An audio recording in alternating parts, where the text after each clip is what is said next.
Okay, so I want to quickly go over the belief ladder in video mode because I think this will help for those of you who are visual to understand what it means to go from your limiting belief to your empowering belief.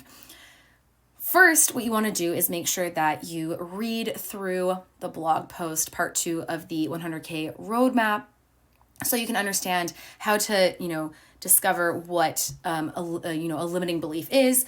A limiting belief is only limiting because it is some belief you have that is preventing you from achieving what you are trying to achieve. So in this case, making 100K from your business. So if you have a belief that you are not qualified enough. This came up for a client just today, so it's fresh in my mind.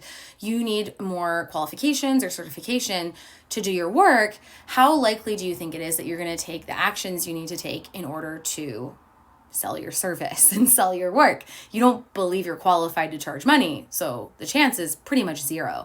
And that's exactly what this client was going through.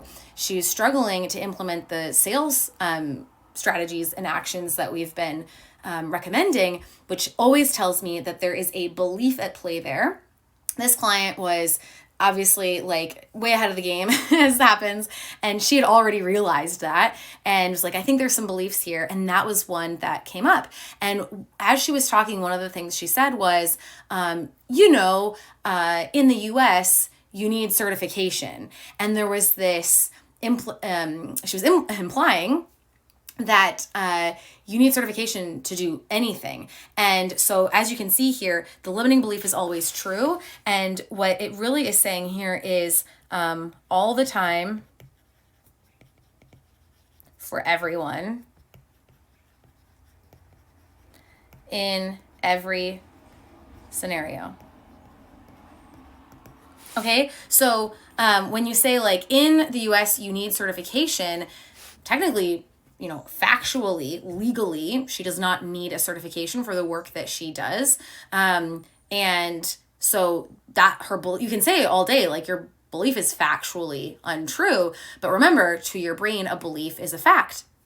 And your limiting belief is always true. So even though some people need, sometimes you do need certification, sometimes you don't, she wasn't there yet. And that's why the next step is to remove this sort of like gross generalization from the limiting belief.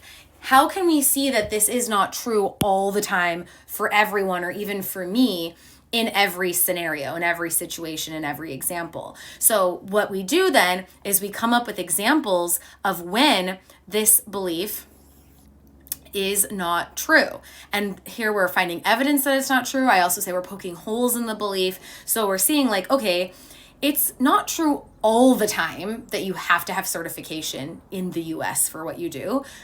Me personally, I don't have a business coaching certification or a copywriting certification.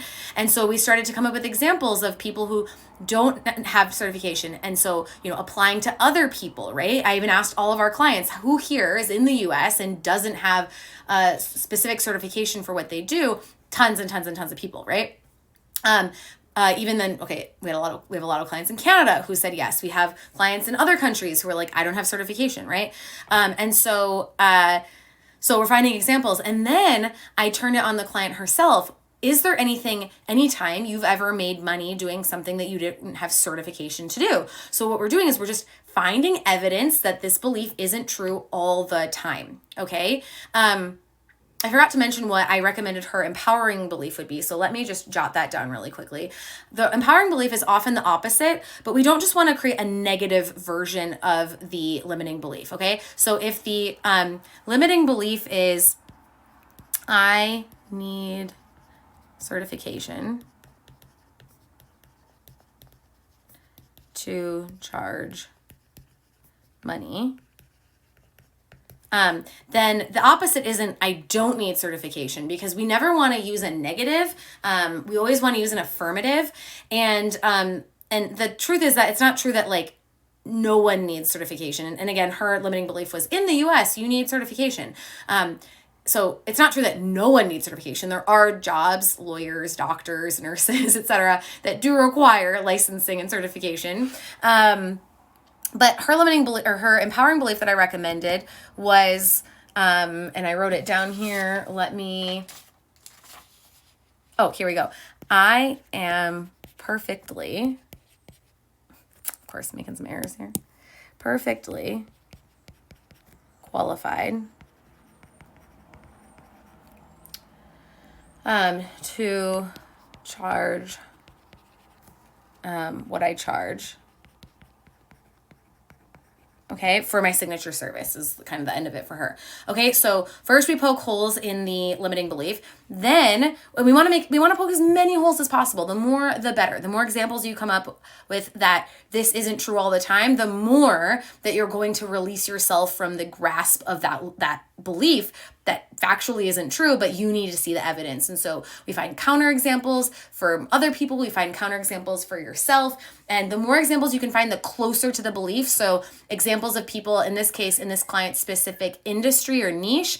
I happened to, I used to do work that was similar to her, and I didn't have certification, and I was successful with it. And I actually did it in a couple different ways, and I know many people who have, so I was able to share lots of these examples, really help the brain go, oh yeah, it's not true all the time.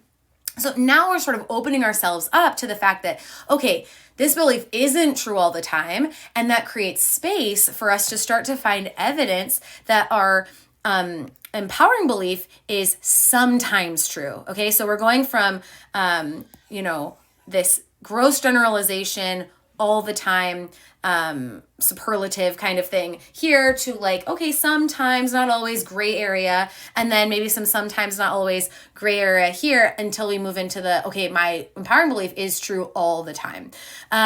So the sometimes or empowering belief could be, hey, there are people who charge for what I do, and maybe I can too. So in the empowering belief, we're opening ourselves to, I'm open to the idea.